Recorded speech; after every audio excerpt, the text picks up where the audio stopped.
Tuhan yang menyertai, kita paling suka itu. Tapi seringkali orang menolak Dia yang berfirman.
Hello Fuse family, happy Sunday for you guys. Wherever you are, I hope that you are blessed because our God is so good. Let's praise our Lord. We raise a hallelujah. I raise a hallelujah in the presence of my enemies. I raise a hallelujah louder than the unbelief. I raise a hallelujah. My weapon is a melody. I raise a hallelujah. Heaven comes to fight for me. I'm gonna sing in the middle of the storm, louder and louder.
Shalom, apa kabar?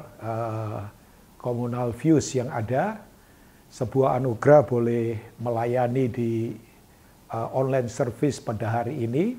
Jadi ini anugerah dari Tuhan. Yang belum kenal, saya punya nama Rubin Ong. Sebuah kehormatan untuk saya melayani di ibadah atau fellowship kita pada hari ini ya. Thank you buat Pastor JJ Sinkom Putra dengan Pastor Gary dan Grace dan yang lainnya yang ada di Views ini. Saya nggak asing dengan Komunal Views karena sudah sekian lama kita bisa bersama-sama ya, walaupun jarang ketemu secara fisik, tapi saya mendengar saudara punya movement dan sebagainya. Nah, tanpa menggurui, tanpa sok tahu, tanpa bahwa saya rasa paling bisa, paling rohani, saya enggak mau datang dengan hati seperti itu, percayalah. Tapi sebagai hamba Tuhan, saya ingin berbagi buat setiap kita. Nah, izinkan hari ini saya memberi pada kita sebuah tema yang mungkin di telinga kurang asik sih ya, tapi saya harus sampaikan ini kan, bahwa kegoncangan itu adalah janji. Ya, jadi shaking itu adalah memang janji dari Tuhan. Kegoncangan itu janji. Ya. Nah kalau Tuhan janji, ya pasti dikenapi. Ya, cuman kan orang sukanya janji yang enak-enak, janji yang manis, janji yang menguntungkan buat dia. Padahal kegoncangan itu janji juga. Nah kita coba lihat di kitab Ibrani pasal 12 ya. Ayat yang ke-25 sampai ayat 29, ya ada 4 ayat yang ingin saya bacakan buat kita. Nah, kalau secara teologi ya, kitab Ibrani itu ya ada banyak perdebatan sih siapa yang menulis. Ya, kalau kelompok karismatik Pentakosta berkata bahwa yang menulis kitab Ibrani ini adalah Paulus. Tapi kelompok lain berkata bahwa ini yang menulis bukan Paulus. Tapi yang menulis orang-orang yang memang punya sudut pandang seperti Paulus, menguasai Taurat, menguasai tentang prinsip kemah suci dan sebagainya. Ya, ini yang disebut dengan katanya itu kelompok Paulin, ya, itu anak-anak rohaninya Paulus. Tapi kita tidak usah terhisap pada perdebatan begitu kan, ya nggak perlu juga. Tapi memang penulis kitab Ibrani ini adalah orang yang mengerti tentang Taurat dengan hebat, mengerti tentang pelayanan mezbah, tentang kemah suci. Sebab isinya kan memang berbicara tentang itu kan. Tentang Taurat, tentang kemah, tentang korban, dan sebagainya. Makanya inti dari kitab Ibrani itu sebetulnya adalah for better life. Yaitu hidup yang lebih baik. Ya. Nah yang saya tahu, di dunia kita tidak akan makin baik. Percayalah. Makanya kalau ada kata tua, kuno, merosot, sakit, mati, itu tanda kefanaan. Ya. Semua kita mungkin yang di Views masih muda-muda, tapi 10 tahun lagi, 15 tahun lagi bisa merosot. Merosot karena usia, merosot karena sakit, merosot karena kelemahan itu udah normal banget. Ya makanya jangan kejar yang fana, tapi kejar yang mulia. Nah mulia itu selalu sifatnya itu kekal. Ya jadi yang mulia itu selalu kekal. Eternity itu mulia itu. Ya sorga itu mulia, kerajaan Allah itu mulia. Firman Tuhan itu mulia, darah Yesus itu mulia, hadirat Tuhan itu mulia, karena itu kekal. Ya. Nah, dalam Ibrani pasal 12, ayat yang ke-25, tadi saya sudah katakan kitab Ibrani itu adalah hidup yang lebih baik, pengorbanan yang lebih baik, imam besar yang lebih baik, darah perjanjian yang lebih baik. Itu isinya semua lebih baik, for better life memang, untuk hidup yang lebih baik. Ayat yang ke-25 berkata begini, jagalah supaya kamu jangan menolak Dia yang berfirman. Sebab jikalau mereka yang menolak Dia yang menyampaikan firman Allah di bumi tidak luput. Apalagi kita, jika kita berpaling dari Dia yang berbicara dari sorga. Nah ayat 26 ini, highlight ayat ini, Alkitab berkata, waktu itu suaranya menggoncangkan bumi. Ya, tetapi sekarang Ia memberikan janji satu kali lagi, aku akan menggoncangkan bukan hanya bumi saja, melainkan langit juga. Kata shaking, kegoncangan itu diulang-ulang terus ya. Ungkapan satu lagi menunjukkan kepada perubahan apa yang dapat digoncangkan. Ketemu kata itu lagi. Karena ia dijadikan supaya tinggal tetap apa yang tidak tergoncangkan. Muncul kata itu lagi. Jadi karena kita menerima kerajaan yang tidak tergoncangkan. Bayangkan ya. Marilah kita mengucap syukur dan beribadah kepada Allah. Menurut cara yang berkenan kepadanya dengan hormat dan takut, sebab Allah kita adalah api yang menghanguskan. Amin buat firman Tuhan. Nah, dari ayat-ayat ini saya ingin coba sampaikan beberapa hal. Kalau kegoncangan itu janji, pasti Tuhan akan tepati dong. Tapi berita baik buat kita adalah begini, kalau kegoncangan itu sampai terjadi, pasti ada divine ability. Ya, percayalah, ada kemampuan ilahi dari Tuhan yang Tuhan berikan buat setiap kita orang percaya. Yang setuju katakan amin. Nah, ada beberapa prinsip yang coba saya bagikan. Prinsip yang pertama adalah begini. Kita ini harus konsentrasi pada suara Tuhan. Karena tadi dikatakan, ayat yang ke berapa itu? 26 ya. Waktu itu suaranya menggoncangkan bumi. Ya. Nah, tetapi sekarang ia memberikan janji. Jadi kita itu harus konsentrasi bahwa suara Tuhan. Jadi kalau Tuhan yang menggoncangkan, maka dia pun akan memberi kita kekuatan lewat firman-Nya tentunya. Suaranya. Nah, makanya dikatakan tadi ayat yang ke-25, jagalah supaya kamu jangan menolak Dia yang berfirman. Ya. Jadi yang ditolak adalah Dia yang berfirman. Banyak orang kan tidak menolak Dia yang memberkati, Tuhan yang melindungi, Tuhan yang menyertai, kita paling suka itu. Tapi seringkali orang menolak Dia yang berfirman. Ya, siapa yang menolak Dia yang berfirman di kitab Ibrani 25 pasal 12 ayat 25 tadi? Ya jelas, yang orang-orang Israel kan. Ya, coba bayangkan. Makanya saya tidak mengukur perkenanan Tuhan itu dari hanya sekedar orang punya fasilitas, ngalami mujizat, ngalami kesuksesan. Ya, itu hanya apa ya? Itu hanya fasilitas dari Tuhan. Ya, orang Israel kalau kita melihat kurang apa coba? Ya, mereka belum kenal siapa Tuhan loh awalnya. Waktu keluar dari Mesir 420 tahun diperbudak, kan mereka tidak kenal siapa Tuhan. Musa saja waktu dia dapat panggilan di Midian, Tuhan berkata, kamu keluarkan umatku untuk beribadah kepadaku. Nah Musa katakan, ya ini bahasa saya, bos. Kalau orang Israel tanya, yang nyuruh gue ini siapa bos? Ya ini bahasa, ya Tuhan ngomong, katakan, I am that I am. Coba, aku adalah aku, yang mana ini? Nah orang Mesir itu kan, di Mesir orang Israel udah 420 tahun, bayangkan, udah lama banget itu kan, berapa generasi itu. Melihatnya begini, penyembahan itu Tuhan itu kan materialisme semua. Gambar-gambar, simbol-simbol. Wah sekarang saya khawatir kalau penyembahan bisa terjadi hanya lewat simbol. Ada gedung dulu, ada panggung dulu, ada simbol-simbol dulu, baru orang menyembah. Tapi Tuhan yang kita sembah kan Tuhan yang tidak kelihatan. Perlu kejujuran dan kedalaman kan. Perlu imajinasi yang kuat untuk merenungkan ini. Sementara kan, nah makanya betul kan, pertempuran penyembahan paling luar biasa adalah pertempuran melawan materialisme. Coba saja orang sekarang kan datang ke Tuhan supaya apa? Kaya, sukses, ya. Semua itu model Mesir itu. Tuhan katakan, I am that I am. Aku adalah aku. Ya, jadi kemudian yang terjadi, mereka kemudian bayangkan kasih Tuhan itu memang hebat. Tak bersyarat. Mereka belum kenal Tuhan. Mereka sudah bisa melihat mujizat. Jalan di laut yang dikeringkan, bayangkan. Makan mana, aduh itu roti buatannya para malaikat. Bayangkan kurang apa, dapat daging fresh. Wow, nggak kekurangan. Mujizat terjadi. Tapi kalau kita membaca 1 Korintus 10, sebagian besar mereka terbantai. Karena mereka jahat, mereka tetap menyembah berhala, mereka tetap bersungut-sungut, karakter mereka tidak berubah. Makanya perkenanan Tuhan jangan diukur dari kesuksesan, fasilitas, bukan. Tapi apakah kita kenal Dia secara dalam? Ya, nah saya mau katakan, mari kita konsentrasi kepada firman-Nya.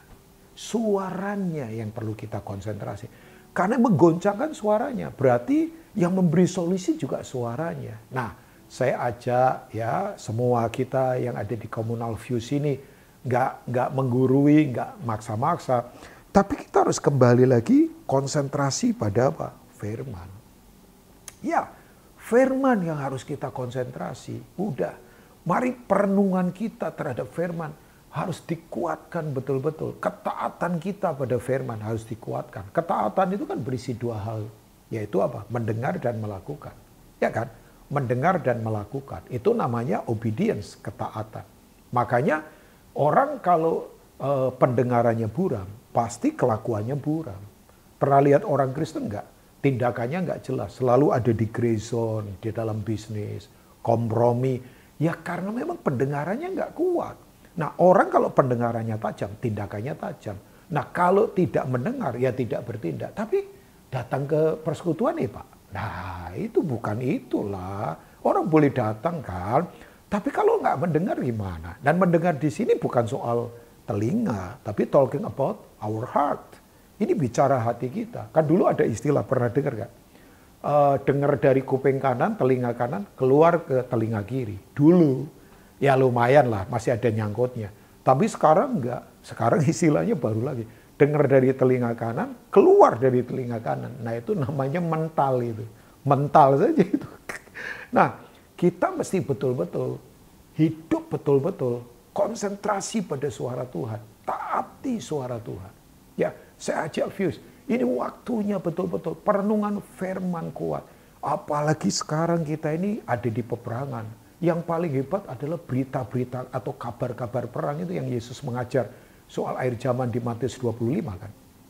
Kamu akan mendengar berita, kamu akan mendengar peperangan, kamu akan melihat peperangan. Tapi juga kabar-kabar tentang perang. Itu rumors of war-nya ini nih yang paling luar biasa. Ya dengan berita hoax, dengan berita, berita-berita nggak jelas, menakutkan. Bahkan saya katakan teroris ini sekarang nggak usah pakai senjata, todongkan orang. Lewat media, orang dibuat ketakutan, orang confused, orang kemudian kecewa, orang kemudian salahkan keadaan. Bahkan saya khawatir pemberontakan mulai muncul, kekecewaan orang ditumpahkan lewat segala cara. Tapi saya berdoa, Fuse pasti akan tetap kuat di dalam Tuhan ya. Konsentrasi pada perenungan firman Tuhan. Sebab ini, dalam firman itu ada kualitas. Oh iya dong. Kan kalau kita membaca Yohanes 1 ayat 14, ya anak-anak komunal Fuse bisa membaca di Yohanes 1 ayat 14. Firman itu telah, highlight kata itu, telah menjadi daging, dihidupi. Dan diam di antara kita. Wow, dan kita telah melihat apa? Kemuliaannya, yaitu kemuliaan sebagai anak tunggal Bapa yang penuh kasih karunia dan kebenaran. Bayangkan, amazing ya, luar biasa. Dalam firman itu ada kemuliaan, dalam firman ada kasih karunia, dalam firman ada kebenaran jelas. Jelas dong, orang berani karena benar. Kita berani karena benar, ya kan? Orang nggak benar pasti takut. Nah, kata kemuliaan itu kita tahu kan, berasal dari kata kabot atau doksa. Ibraninya kabot, Yunaninya doksa. Itu artinya God quality.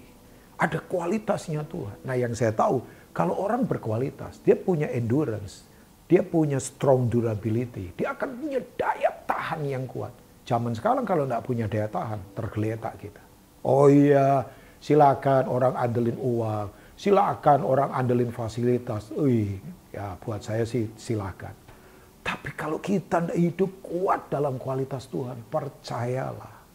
Oh iya, kita tidak akan kuat. Tapi saya berdoa, semua umat Tuhan yang ada di Fuse, kita kuat karena begini. Kita konsentrasi pada suara. Jangan tolak dia yang berfirman. Orang sukanya dia yang memberkati, dia yang melindungi. Ya semua suka. Tapi konsentrasi pada dia yang berfirman. Tahu nggak Bapak Ibu, semua yang ada di Fuse ya? Tanda orang menghargai seseorang, itu dia mendengar suaranya. Dia berkata apa kita hargai. Ya, sebab suara Tuhan itu adalah pribadinya dia. Nah yang berikutnya, kalau kegoncangan itu janji, tapi berita baik, Tuhan akan beri kita kemampuan ilahi untuk menghadapi itu. Sebab yang berikutnya adalah begini, akan ketahuan yang kedua, yang asli mana, yang palsu mana. Ya kan, kalau kita membaca di ayat 27 kan, ungkapan satu kali lagi menunjuk pada perubahan pada apa yang dapat digoncangkan. Supaya tinggal tetap apa yang tidak tergoncangkan. Jadi saya punya mami rohani. Ya mungkin ada yang tahu namanya, saya panggil beliau Mami Elizabeth Philip. Saya kenal beliau udah puluhan tahun.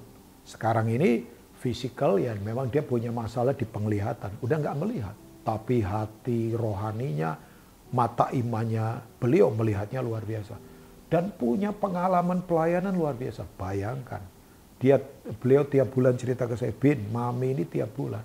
Ya, nggak ada kesombongan sama sekali, dengan kerendahan hati, dan saya tahu pelayanannya beliau.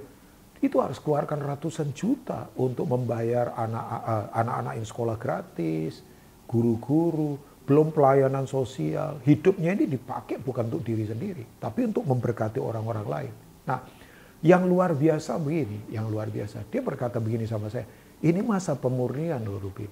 Oh ya, saya setuju sekali. Sekarang bayangkan, kita ini para pelayan juga dimurnikan. Calling bener gak di pelayanan? Zaman begini, kalau tidak punya calling yang kuat, saya berkata begini bukan sok kuat ya. Karena saya sadar kalau saya tidak disertai Tuhan, saya juga tidak akan kuat dalam kehidupan kan. Nah, saya ingin mengajak kita, coba kita melihat bahwa Tuhan memang tujuannya sedang memurnikan. Untuk kelihatan yang asli mana dan yang palsu mana. Iya kan? Sebab begini, semua digoncangkan. Nah, saya ingin mengajak jemaat yang ada Alpheus ini, yuk kembali lagi kepada kemurnian. Sekarang kalau saya boleh berkata, yang mengandalkan semua materi lagi digoncang. Oh iya, lagi digoncang. Saya yakin semua setuju. Semua lagi digoncang. Kita ada pada ketidakpastian yang sekarang terjadi. Semua nggak pasti kan. Kita ada pada apalagi selain ketidakpastian, orang sekarang kesepian di mana-mana. Semua digoncang, bayangkan. Sampai ada satu kali orang memperlihatkan pada saya jet-jet pribadi pada nganggur, ya kan? Kemudian fasilitas hebat pada nganggur. Orang belum bisa pergi kemanapun. Ya saya nggak tahu sampai kapan ya. Ya, tapi artinya begini, tujuannya adalah supaya kita kembali kepada Tuhan. Ya, bahwa ayo kuatkan yang rohani. Semua yang materi lagi digoncang. Makanya saya katakan ya, yang ngandelin uang, yang ngandelin jabatan, yang ngandelin pengalaman, yang ngandelin apa? Posisi di pekerjaan. Oh ya, goncang. Oh ya. Tapi mari kita kuatkan yang rohani dalam kehidupan. Kata rohani di sini saya lebih fokus kepada mentalitas kita. Secara batin, secara cara berpikir ya. Saya punya pertanyaan sederhana. Masihkah Yesus itu menjadi Tuhan dalam hidup kita? Jangan tanya begitulah Pastor Rubin. Itu kan kalau orang ditanya terus begitu kan nanti meragukan. Enggak. Tiap hari itu kita digoda, ditekan dengan banyak tekanan. Ya, apakah kita, ada orang berkata, tenanglah, masih banyak uang kita lah. Tenanglah, koneksi gua banyak. Saya berkata, ya enggak. Saya enggak mau terjebak ke hal yang begituan, serius. Karena begini, semua yang materi lagi digoncang. Pertanyaan saya, masih dia enggak jadi Tuhan dalam hidup kita? Ya kan? Kata Tuhan itu kan berasal dari kata asli namanya kurios. Dia penguasa tunggal. Makanya saya nggak setuju kalau orang berkata, yuk kita menyembah Tuhan, yuk supaya diberkati. Jangan. Ya, menyembah Tuhan itu ya selalu paralel dengan perubahan karakter. Sebab orang yang sombong tidak mungkin bisa menyembah. Percayalah. Tapi bisa nyanyi, Pak. Kan bukan itu. Orang nyanyi lagu rohani tidak menunjukkan dia rohani. Karena penyembahan itu hanya bisa dilakukan oleh orang yang rendah hati. Yang bisa berlutut, yang lututnya itu gampang ditekuk di hadapan Tuhan. Yang gampang hancur hati dalam kehidupan. Ya. Saya kemudian menyadari, oh iya, masihkah kita jadikan dia menjadi Tuhan dalam hidup kita. Di mana dia nomor satu, yang lain tidak terlalu penting. Saya punya kakak rohani. Ya, saya sedih secara manusia. Ya, bulan lalu dia meninggalkan kita sebagai tim di tim Isra. Dia salah satu founder, namanya Pastor Samuel Saputra. Masih ya belum terlalu tua, 54 tahun. Ya, terus kemudian ada tim yang lain juga yang pulang juga mendahului kita. Tapi saya tidak pernah lupa, istrinya waktu kita hibur, dia berkata begini, udah Rubin kamu jangan menangis. Kosem itu cinta pertama satu-satunya hanya Yesus. Saya saja sebagai istri nomor 2. Tuhan Yesus nomor 1. Ya, dia sekarang sudah ketemu sama pribadi yang paling dia cintai. Selama puluhan tahun dia mencari itu saja. Saya berkata, iya ya. Dia jadikan Yesus menjadi Tuhan dalam hidupnya. Oh ya, saya belajar banget. Sebab begini, berhala itu kan begini. Sesuatu sistem nilai yang kita ciptakan di mana sesuatu itu sudah melebihi Tuhan. Berhala nggak harus ada berupa bentuk barang atau jimat. Tapi mungkin pekerjaan sudah jadi berhala, uang sudah jadi berhala, ya kan? Apalagi pengalaman dalam hidup sudah jadi berhala, gelar jadi berhala. Bahkan saya pun bisa jadi pelayanan jadi berhala. Pokoknya mengejar pelayanan terus. Nah itu, nah jadi begini, yuk kita mesti kembali bahwa semua yang materi lagi digoncang. Supaya tinggal tetap yang tidak tergoncangkan. Yaitu apa? Hal yang rohani. Ya, makanya saya kemudian berkata, iya ya, ini waktunya radikal dalam Tuhan. Please saya ajak yuk semua orang-orang yang ada di Fuse, ya beberapa saya kenal, tapi banyak juga yang saya nggak kenal tentunya. Udah terlalu banyak Fuse. Yuk radikal dalam Tuhan. Radikal berasal dari kata dasar radix. Itu artinya tertanam kokoh, berakar kuat ke dalam. Di mana memang insight kita itu kuat. Strong insight ya. Wah itu penting sekali. Saya satu kali dalam anugerah Tuhan pergi ke satu negara. Pas lagi musim dingin. Nah saya baru tahu tanaman anggur itu, mungkin yang melihat kebun anggur tahu ya. Kita ada di kebun anggur begitu, kok meranggas, kering semua. Tapi sepertinya kok nggak disiram sama petaninya. Ternyata saya baru tahu. Justru waktu musim dingin begitu, itu tanaman anggur supaya hasil buahnya berkualitas dan enak, itu dibiarkan supaya akarnya itu merambat ke dalam, makin dalam. Sehingga nanti kalau musim berbuah, kualitas buahnya berkualitas dan lezat sekali. Oh saya baru tahu. Jadi seakan-akan kalau Tuhan diam sekarang, bukan Tuhan diam. Dia sedang membuat kita kembali kepada esensi yang kuat. Ya.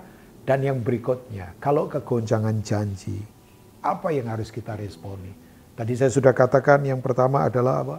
Konsentrasi pada suaranya. Tapi yang kedua kita harus tahu prinsip. Memang sekarang akan ketahuan yang asli mana, yang palsu mana. Tapi yang berikutnya adalah Fuse.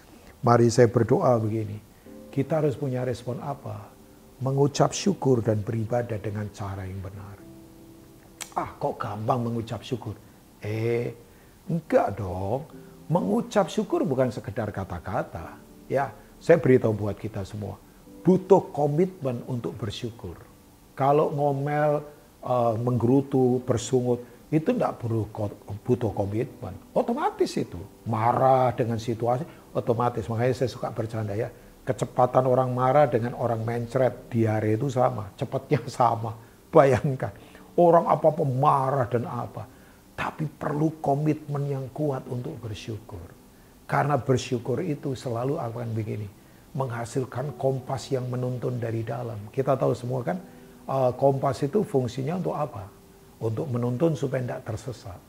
Nah orang yang punya rasa syukur yang kuat, itu akan punya kompas yang sungguh-sungguh kuat dari dalam hatinya. Makanya di ayat yang ke berapa itu? Ayat 28 ya, saya baca ulang ya. Jadi karena kita menerima kerajaan yang tidak tergoncangkan, bayangkan, wow, goncang saja tidak, apalagi runtuh. Saya bernubuat buat para jemaat yang ada di Fuse, kita boleh ada di dunia yang tergoncangkan sekarang, tapi kita tinggal dalam kerajaan yang tidak tergoncangkan. Tidak usah takut, percayalah.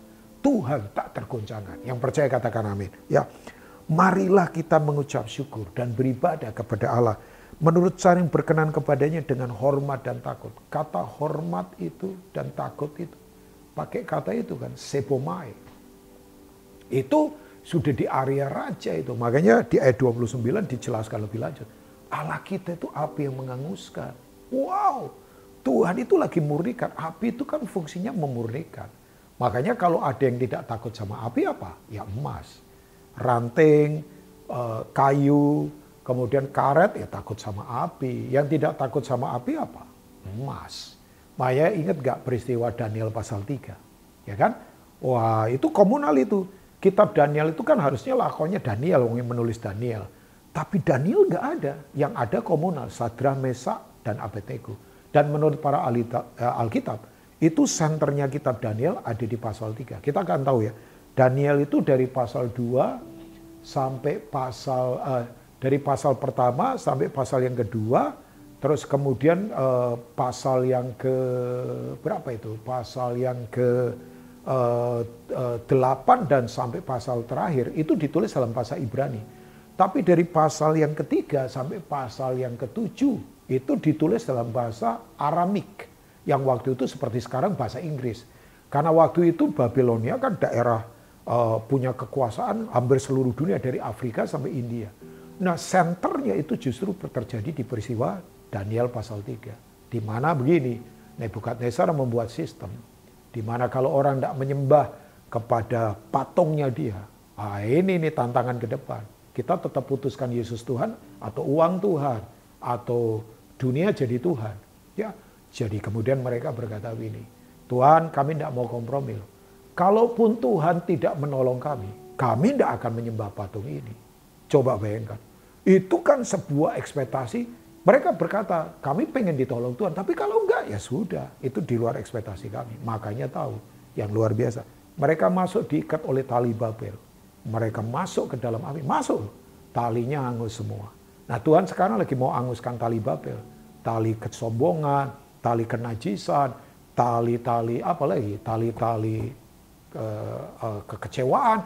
Tuhan mau hanguskan itu supaya kita murni. Yuk, jemaat Fuse mengucap syukur, beribadah dengan cara yang benar. Ibadah bukan sekedar hanya nyanyi, tapi menggunakan kata asli eusebia kan, yaitu karakter Kristus ada pada kita. Saya berdoa Fuse akan sungguh-sungguh benar-benar hidup kuat dalam menggenapi janji Tuhan. Izinkan saya berdoa untuk kita semua. Berkati umatmu yang ada di Fuse ini. Tangan Tuhan yang kuat terus menopang kami. Hari ini yang lemah dikuatkan, yang sakit disembuhkan. Firman ini termeterai dan memerdekakan setiap kami. Demi nama Tuhan Yesus, semua kita katakan. Amin. Tuhan Yesus memberkati.